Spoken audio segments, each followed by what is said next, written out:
અમદાવાદના સંગીત પ્રેમીઓ માટે રવિવારની સાંજ યાદગાર બની રહી, જ્યારે દિનેશ હોલ ખાતે કે બીટ્સ એન્ડ એકોસ્ટિક્સ દ્વારા ગાતે રહો મુસ્કુરાતે રહો લાઈવ ઓર્કેસ્ટ્રા શોનું શાનદાર આયોજન કરવામાં આવ્યું. આ કાર્યક્રમમાં મુખ્ય આકર્ષણ તરીકે જાણીતા ગાયિકા કવિતા ખુરાના રહ્યા હતા, જેમણે 1960 થી લઈને 2000 સુધીના સોનેરી યુગના 13 થી વધુ સુપરહિટ ગીતો રજૂ કરીને પ્રેક્ષકોને મંત્રમુગ્ધ કર્યા હતા.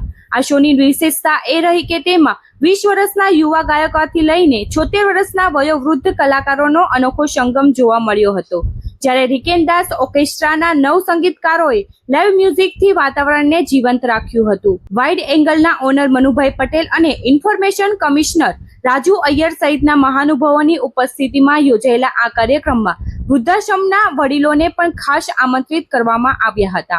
સંગીત અને સેવાના આ સુંદર સમન્વય અમદાવાદના सांस्कृतिक जीवन में एक यादगार संभावना बनी रही है।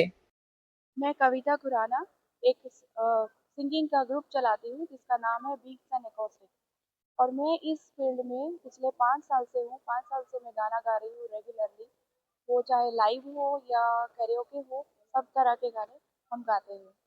और आज हमने ये उत्साह किया है कि हम एक बड़े स्टेज पर आकर मेरे सिंगर्स को लेके आऊँगी और नए सिंगर्स को भी प्रोत्साहन देते हैं। हम जो भी गाना चाहे, उनको इच्छा है गाना गाने की, हमें उनको लेके आती हूँ अपने साथ में, अपने साथ जोड़ती हूँ।